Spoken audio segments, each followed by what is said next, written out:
সামাজিক যোগাযোগ মাধ্যমে ভেসে বেড়ানো এই ছবিটা প্রতীকী হতে পারে, কিন্তু ম্যানচেস্টারের গোটা একদিনের একজন ব্যক্তির গল্পই যে লুকিয়ে। জো রুট, আপনি তাকে এখন চোখ বন্ধ করেই বলতে পারেন ইংল্যান্ডের সর্বকালের সেরা ব্যাটার। 22 গজে তাকে থামানোই যেন দুঃসাধ্য হয়ে যাচ্ছে দলগুলোর জন্য। একের পর এক সেঞ্চুরি, রেকর্ড হার কীর্তিতে ক্রিকেটের 22 গজকে রূপকথার ঢেউয়ে ভাসাচ্ছেন রুট। ক্লান্ত ভারতকে সেরা পরীক্ষাটা দিয়ে একদিনেই ক্রিকেটের 3 কিংবদন্তি রাহুল দ্রাবিড়, জ্যাক ক্যালিস ও রিকি পন্টিংকে টপকে টেস্ট ক্রিকেটের দ্বিতীয় সর্বোচ্চ রানের মালিকই যে বললেন তিনি। আর ইংল্যান্ডের এই আগ্রাসী সিরিজ ও পারফরমেন্সের পর অস্ট্রেলিয়াতেও নড়াচড়া শুরু হয়ে গেছে। স্টিভেন স্মিথ তো বললেন ইংল্যান্ডের এই দল এখন আগের চেয়ে ভয়ঙ্কর, যা জমিয়ে তুলবে আসন্ন অ্যাশেজ।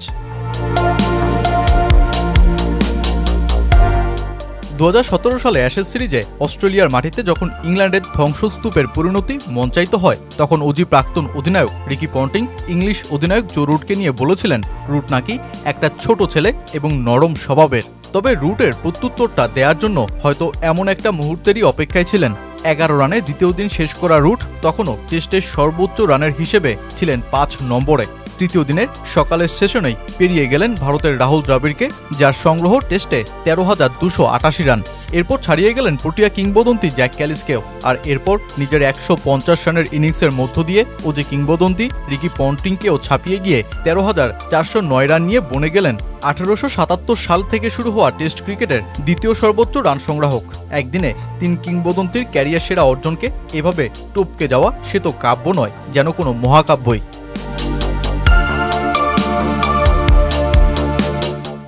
জো রুট করে দেখালেন ক্লান্ত ভারতীয় বোলারদের পরীক্ষা নিয়ে। টি-20 যুগে এসেও দেখিয়ে দিলেন সফট হ্যান্ডে কিভাবে ব্যাট করতে হয়। বল মাটিতে রাখার প্রবণতা, ফিল্ডারের মাঝে গ্যাপ খুঁজে বল পাঠানো, ক্রিজের গভীরতা ব্যবহার আর দ্রুত পা চালিয়ে রান। টেস্টে ব্যাটারদের দক্ষতার প্রমাণ যে এসবেই।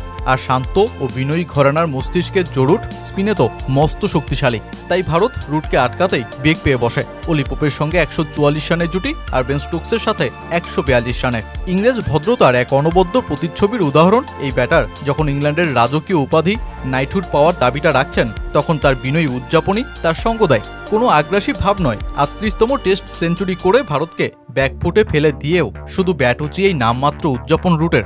আসলে পারফরমেন্সের নেশাই যে তার কাছে মস্ত বড় বিষয়।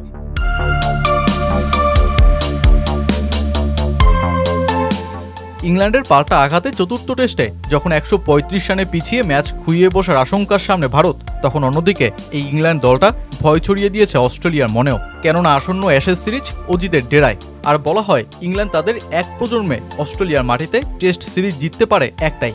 সবশেষ 2010-11 সালে যে ইংল্যান্ড জিততে পেরেছিল অস্ট্রেলিয়ার মাটিতে অ্যাশেজ। তাই এবার জো রুটদের প্রজন্মের পালা সেই কথার প্রমাণ দিতে। যদি অস্ট্রেলিয়ার মাটিতে আজও একটি সেঞ্চুরি না হাঁকাতে পারা রুট সেই সোনালী স্বপ্নটা দেখতেই পারেন। আসলে এই ভয়ঙ্কর দলটাকে নিয়ে চিন্তা যে বাড়ছে অজি শিবিরেও। সম্প্রতি বিবিসি স্পোর্টসকে তারকা স্টিভেন স্মিথ বলেন এই ইংল্যান্ড দলটা ভিন্ন চেহারার। এখন ওরা আসলে ম্যাচ জেতার চেষ্টা করছে। ইংল্যান্ড একটু আলাদা খেলা শুরু করেছে। এই দল এখন আগের চেয়ে অনেক বেশি কঠোর। আর এখন তাদের কাছে জয় পাওয়া মজাদার খেলা দেখানোর চেয়েও বেশি গুরুত্বপূর্ণ।